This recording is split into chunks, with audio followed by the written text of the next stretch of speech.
Labdien visiem! Tad, kā jau tika minēts, arī manā prezentācijā, tāpat kā iepriekšējā, tiks daudz runāts par pašvaldību un valsts iestāžu sadarbību, šoreiz sociālajā sfērā. Šāda sadarbība, protams, ka notiek jau visu laiku, iesaistot arī dažādus datu elektroniskās apmaiņas veidus, bet jāsaka, ka tieši pēdējā laikā ir notikušas un notiks tādas izmaiņas, kas šo sadarbību paceļ būtiski citā līmenī. Un sākumā varbūt tad pāris vārdi atgādinājumam, kas tāda SOPA. Tā ir pašvaldības sociālās palīdzības un sociālo pakalpojumu administrēšanas lietojuma programma. Tā ir, protams, mūsu vienotās pašvaldības sistēmas sastāvdaļa, ļoti cieši integrēts modulis. Un, ja mēs runājam par šo te sadarbību, tad sākumā pieminēšu to, kas jau ir noticis. Tātad jau iepriekšējās prezentācijās gan Jaunslēņa kungs, gan Zēģeļa kungs pieminēja šo te procesu sociālo statusu, jeb trūcīgās pašnodrošinātas personas statusu nodošanu elektroenerģijas maksas atlaidēm. Tātad šis process ir šī gada sākumā veiksmīgi iedarbināts, darbojas, un pēc mūsu aplēsēm ir vairāki 10 000 mājasemniecības, kurām atlaide par elektroenerģiju ir piemērota balstoties uz jūsu reģistrētajiem SOPA datiem. Tas ir tas, kas jau ir pagājis, bet ir gaidāmas nopietnas izmaiņas arī nākotnē. Tad es pieminēšu to, kas ir domāts sadarbībā ar Labklājības ministriju, neliels atskats uz valsts kontroles atzinumiem šajā sfērā un daži citi gaidāmie papildinājumi, kas būs programmā SOPA. Tātad lielākais bloks, kas pašlaik ir izstrādāts un gaida savu iedarbināšanu, tā būs sociālo datu apmaiņa ar Labklājības ministrijas informācijas sistēmas polis. Pašvaldībām ir solīts, ka viņas varēs vairs tik ļoti nemocīties ar Exceļiem. Tātad tie, kas ir bijuši klāt pie šīs sfēras, zina, ko nozīmē Labklājības ministrijas gada atskaite, kas tas ir par Excel dokumentu. Bet te gan būtu jābrīdina pašvaldības un darbinieki, ka no vienas puses jums, protams, ietaupīsies laiks šī Excel dokumenta izveidei un apstrādei, bet no otras puses Labklājības ministrija šo atskaiti varēs precīzi izrēķināt tikai tad, ja jūs ievadītie dati būs pilnīgi un precīzi. Protams, ka mēs no savas puses mēģināsim maksimāli palīdzēt un nodrošināt šo precizitāti, bet tas būs tas, kas jāņem vērā. Bet mums tas lielais mērķis ir panākt, ka tātad pašvaldība iesniedz nevis atskaites statistikai, bet iesniedz datus, un ministrija gan izrēķina no šiem datiem sev nepieciešamo statistiku tādos datu griezumos, kā viņiem vajag, gan arī šie dati tiks integrēti arī kādās plašākās Labklājības ministrijas datu noliktavās, kur jau tiks pieņemti lēmumi arī augstākos līmeņos par sociālo politiku valstī. Un, protams, ka jāpiemina, ka datu kvalitātes uzlabošana tātad jums palīdz pieņemt arī kvalitatīvākus lēmumus, gan pašvaldību līmenī, gan augstākā. Vēl, protams, ka uz ministriju tiks nodot ne tikai statistika, ir plānota arī atsevišķu pakalpojumu finanšu atskaišu iesniegšana, ko līdz šim sūtīja Excelī, bet konkrēti runa par valsts finansētā asistenta pakalpojumu, kas ir salīdzinoši jauns process pašvaldībā, bet uz šī pakalpojuma piemēra arī mēģinam atstrādāt un ieviest labākus datu apmaiņas procesus ar valsts iestādēm. Tad šo atskaišu apstiprināšana arī notiks elektroniski, un tas būs programmā SOPA. Vēl, ja runā par Labklājības ministriju, ir plānotas lielas izmaiņas sadarbībā ar šīs ministrijas pakļautībā esošajiem datu reģistriem. Viens no lielākajiem ir VSA. Tātad pašlaik VSA pašvaldībām dod datus failu veidā, katru mēnesi sūta, un daudziem pašvaldības darbiniekiem tas ir brīžiem sagādājis diezgan lielas galvas sāpes šo datu apstrāde, ir īpaši, ja mainās darbinieki, kas to dara un tam līdzīgi. Tad turpmāk tā vairs nebūs. Tātad VSA dati būs pieejami tiešsaistē, tāpat kā visi pārējie ārējie datu reģistri, kas jau programmā SOPA ir.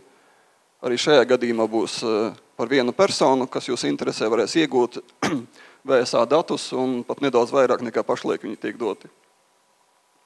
Otrs reģistrs, kas ir Labklājības ministrijas pārziņā, Veselības un darbspēja ekspertīzes ārstu valsts komisija. Tagad sociālajie dienesti jau saņem šo te informāciju, bet te nāks papildus būtiska informācija klāt DAK atzinums par šo te valsts finansēta asistenta pakalpojumu nepieciešamību.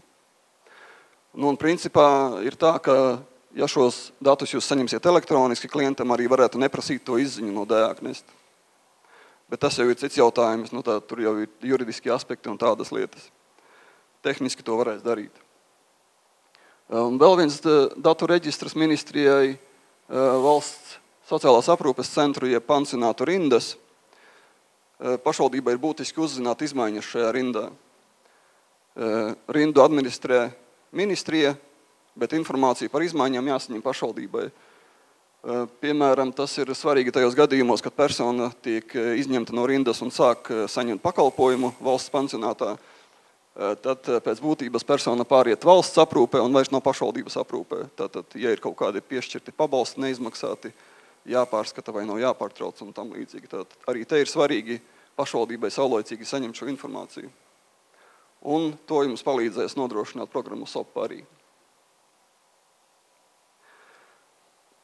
Runājot par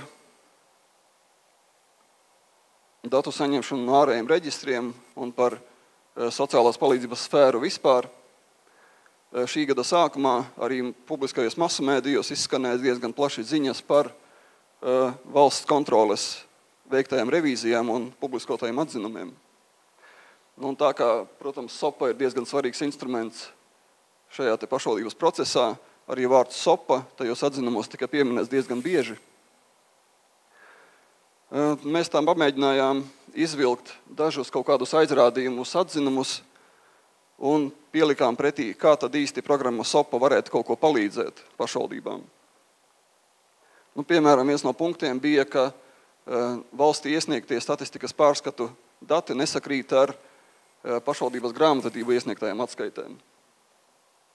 Nu, te faktiski visdrošākais risinājums, kas nepieļauj nekādu faktiski nesakritību, ir SOPA sasaiste ar mūsu resursu vadības sistēmu Gāvedis, jo šajā gadījumā gan sociālās palīdzības dati, gan to apmaksas informācija pie ievadīšanas vienā programmā automātiski un momentā nonāk arī otrā sistēmā. Tad praktiski abas programmas strādā ar vieniem un tie pašiem datiem, tā ka tā nesakritība tiek izslēgta būtībā. Vairākām pašvaldībām tika minēts, ka nav ieviestas automātiskās datu apmaiņas, ar valsts iestādēm nenotiek klienta datu pārbaude.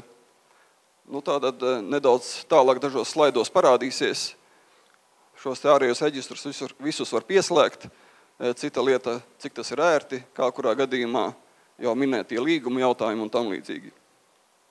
Tāds viens konkrētāks piemērs bija, iedzīvotājiem bija jānes izziņa par trūcīgā statusu, bija jānes izziņa pie savas pašvaldības darbiniekiem, kas varbūt tur bija pat blakus mājā vai netālu kabinetā, lai viņam piešķir atlaidi par nekustamo īpašumu nodokli.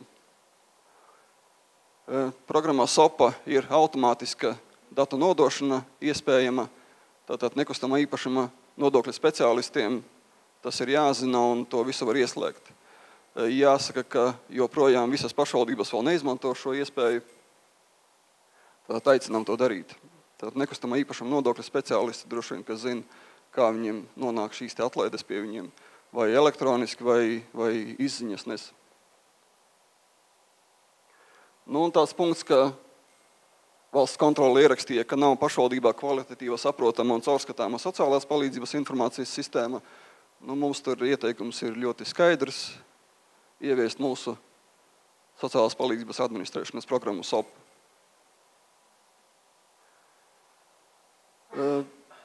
Viens no pieminētajiem mehānismiem, kā SOPA var palīdzēt kontrolēt datus, nodrošināt to pareizību, ir tā saucamais SOPA datu kontroļu modulis. kas ir izstrādāts un tiek ieviests īpaši pēdējā laikā, jo intensīvāk. Tā ir iespēja pirms naudas izmaksāšanas vēlreiz atkārtoti pārbaudīt, vai kaut kas tomēr nav mainījies, vai kaut kas nav jākoriģē. Runājot gan par tādām izmaiņām, kas vienkārši notiek laikā, klientam mainās situācija iedzīvotāju reģistrā, zemesgrāmatā un citos datos, vai arī vienkārši ir bijušas kaut kādas kļūdas un neprecizitātes datu ievadē. Nu, un ja mēs runājam par efektivitāti šim modulim, viens piemērs no Rīgas pašvaldības pieredzes, tāda kontrole, kas pārbauda GMI un dzīvokļa pabalsta atbilstību aprēķinam, no 2014. gada sākuma ir ļāvusi ietaupīt vairāk nekā 120 000 eiro. Tātad nu arī kaut kādi tīri finansiāli iegūmi.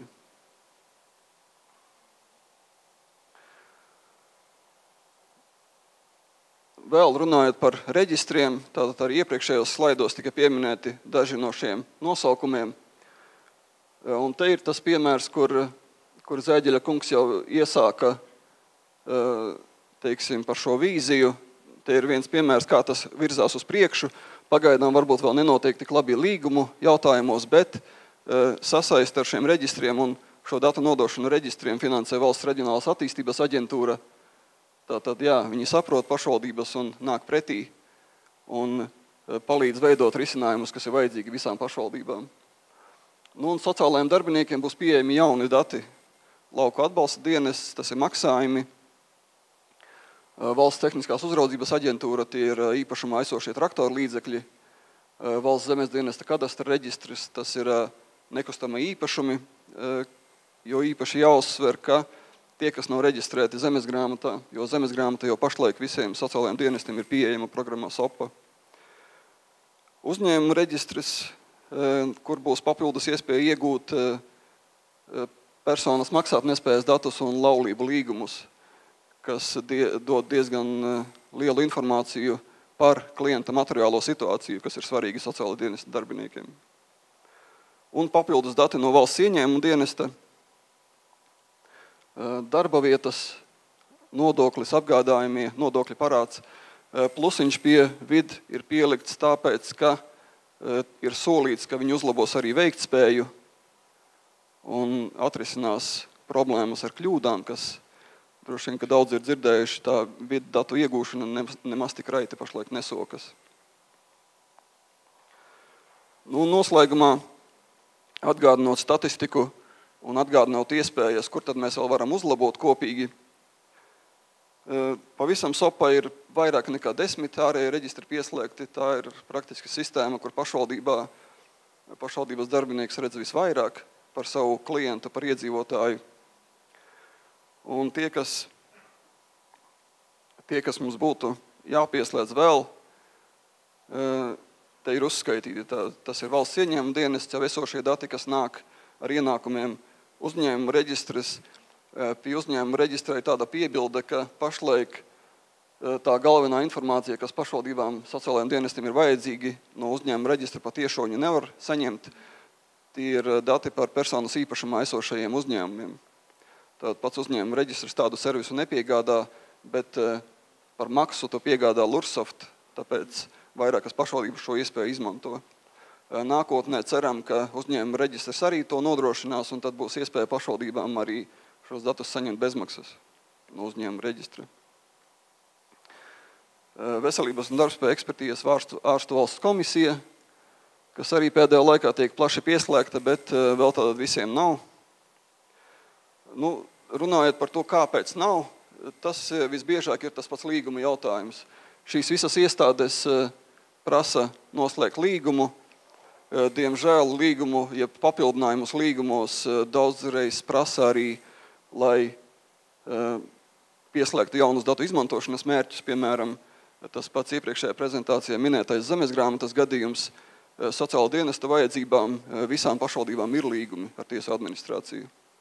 Bet, lai tos datus sāktu izmantot arī citām vajadzībām, kā tajā gadījumā ir vajadzīgas papildus vienošanās, un tās ir jānoslēdz. Nu, un vēl svarīgi, bet kaut kā pēdējos gados diezgan slikti gāja ar tiem reģistriem, VIS, izglītības iestāžu informācija, ilgus gadus bija tikai viena pašvaldība, kurai programmā SOPA šie dati bija pieejami. Tagad pat pēdējās dienās un nedēļās izskatās cerīgāk, ir izkustējies tas process, ir parādījusies vēl viena. Ceram, ka būs nākotnē vēl. Un jau pieminētie VSA ienākumi tiešsaistē, kas jau sāk darboties, pirmās pašvaldības pieslēgtas. Un, protams, ka datu apmaiņa ar mūsu resursu vadības sistēmu Gāvedis. Un vēl kas slaidā nav minēts, bet jo faktiski pārunas un procesi notiek tieši pēdējās dienās, pieminot saistību ar mūsu šīs dienas saimnieku, Svetbank ir plānota arī sadarbība ar Svetbank sociāla dienesta vajadzībām, konkrēti klienta bankas kontu izrakstu saņemšana ērtākā veidā. Ērtākā gan bankai, gan pašvaldībām, gan arī iedzīvotājiem. Tas man principā šodien viss tā ātri pārskrienot.